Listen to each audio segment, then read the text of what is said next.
अब इस पेशेंट को कंप्लेन क्या है? ये क्या कंप्लेन कर रही है कि उनको रिकरेंट एपिसोड्स आ रही हैं किस चीज़ की, बहुत ज़्यादा सिवियर हेडेक होता है। तकरीबन पिछले 4 सालों से जो है उनको बहुत ज़्यादा सर दर्द की शिकायत है और ख़ास तौर पे ये शिकायत जो है पिछले 8 महीनों में जो है ये बहुत ज़्यादा ही बढ़ गई है। ठीक है?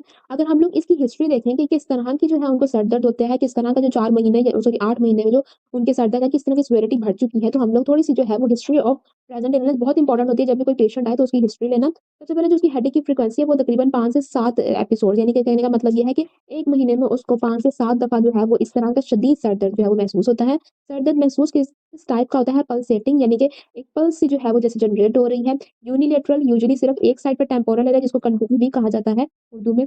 उस एरिया में जो है वो ज़्यादा होती है। अगर इंटेंसिटी की बात करें तो मॉडरेट टू सीवियर इंटेंसिटी का सर दर्द होता है उसको। और ये सर दर्द ये शुरू होकर कहाँ तक कितना तक जो है वो कितने घंटों तक कितनी देर तक रहता है वो 8 से 36 घंटे तक रहता है।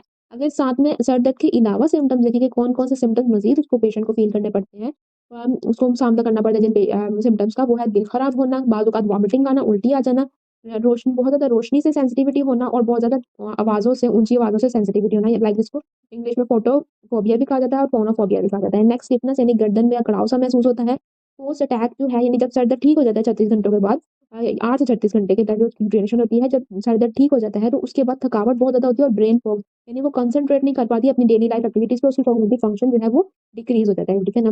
वो कॉम्प्रोमाइज़ हो जाता है। अगर आइडेंटिफाइड ट्रिगर्स देखें हम लोगों ने उसकी पेशेंट की डाइट पूछी और उससे हमें पता चला कि वो खाना अक्सर जो है वो छोड़ देती हैं, पानी वो इतना ज़्यादा नहीं पीती, स्ट्रेस उनमें बहुत ज़्यादा है, ऑब्वियसली फीमेल्स हैं, बाल-बाल हार्मोनल फ्लक्चुएशंस भी होती हैं। इसके अलावा उनकी स्लीप क्वालिटी भी इतनी अच्छी नहीं है। जो लोग ज़्यादा स्क्रीन टाइम यूज़ करते हैं, उनकी आपको पता है कि मोबाइल या फिर लैपटॉप की ब्लू लाइट की वजह से क्या होता है, मेलाटोनिन प्रोडक्शन कम हो जाती है, जिसकी वजह से जो स्लीप वेक साइकिल है, वो अक्सर लोगों का डिस्टर्ब हो जाता है। इसलिए कहते हैं सोने से 2 घंटे पहले कम से कम जो मोबाइल और लैपटॉप्स हैं, वो कम कम से कम जो है वो इस्तेमाल करने चाहिए, बल्कि ना करें 2 घंटे पहले तक, ठीक है? उसके बाद आ जाता है